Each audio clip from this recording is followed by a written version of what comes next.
Hello guys, Ram Ram ji. कैसे हो आप? आशा करती हूँ सब अच्छे ही होंगे। भाई मेरे यूट्यूब चैनल में है आपका स्वागत। और देखो बुग्गू सुबह सुबह उठ गया है और इसने मांगी थी मेरे से रोटी खाने के लिए, लेकिन ये खा रहा नहीं है, खेल कर रहा है। बैठ जाओ। इसे क्या पता इस रोटी की कीमत क्या होती है।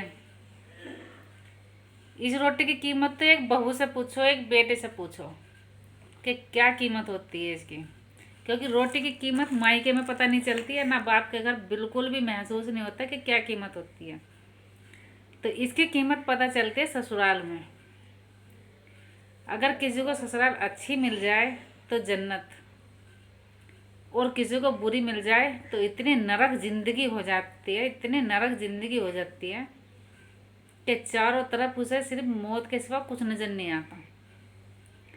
और 100 में से एक ही ऐसा परिवार होगा जो अच्छे मिलते होंगे, ना तो 99% बेटियां परेशान हैं। क्योंकि दरिंदे इतने हैं मैं तो दंग रहती हूँ ये देख देख के भी, सुन सुन के भी, कि जो ससुर बहुओं से पर्दा करवाते हैं ना, कि शर्म करो, लिहाज करो, ये सब करो, वो सब करो, और नहीं किया बहू ने तो कि शर्म नहीं है, ये नहीं है, वो नहीं है।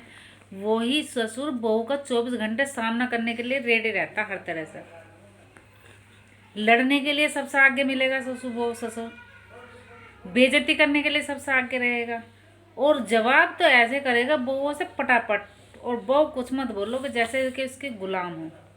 ये मान लो कि वो बेटे के पीछे ब्याह के नहीं आई, उसी के पीछे ब्याह के आई शायद।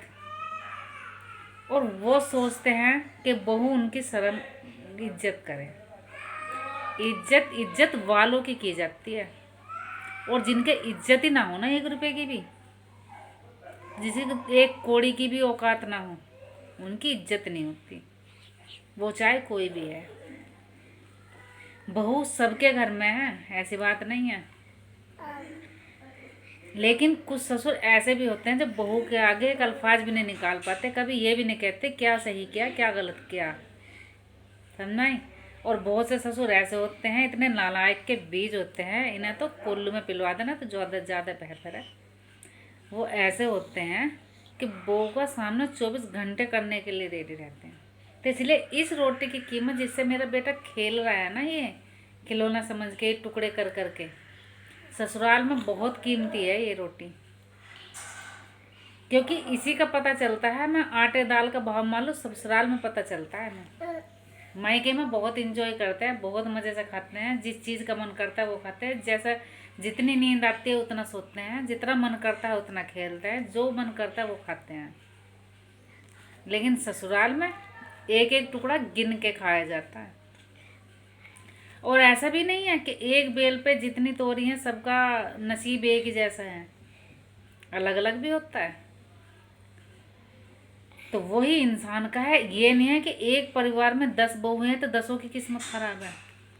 बस कुछ सास ससुरों को जिंदगी जीने के लिए एक बहू की जिंदगी नरक करनी पड़ती है, बस फर्क सिर्फ इतना है। क्योंकि उन्हें उससे चोंच लड़ाने के लिए ना कुछ चाहिए इंसान को जीने के लिए। तो वो ये सोचते हैं कि बहू बहुत बुरी है, पर लेकिन वो कभी अपने अंदर गिरवान में ये झांक के नहीं देखते। कभी वो जो केकई जैसी सास है ना, वो कभी ये नहीं सोचती कि मैं इसके साथ इतना गलत कर रही हूँ कि ऊपर वाला के यहाँ पे भी मुझे जाना है एक दिन। उसे इतना सा भी खौफ और इतना सा भी डर नहीं रहता। मैं भी एक औरत हूँ। आज मेरा बेटा भले ही छोटा है, कल को बड़ा होगा, और मैं इसके साथ कोई भी जाति करूँ, आज भी मैं आगे साथ हल्का सा डांट भी दूँ ना, मुझे तुरंत हप करेगा, तुरंत डांटेगा। देखो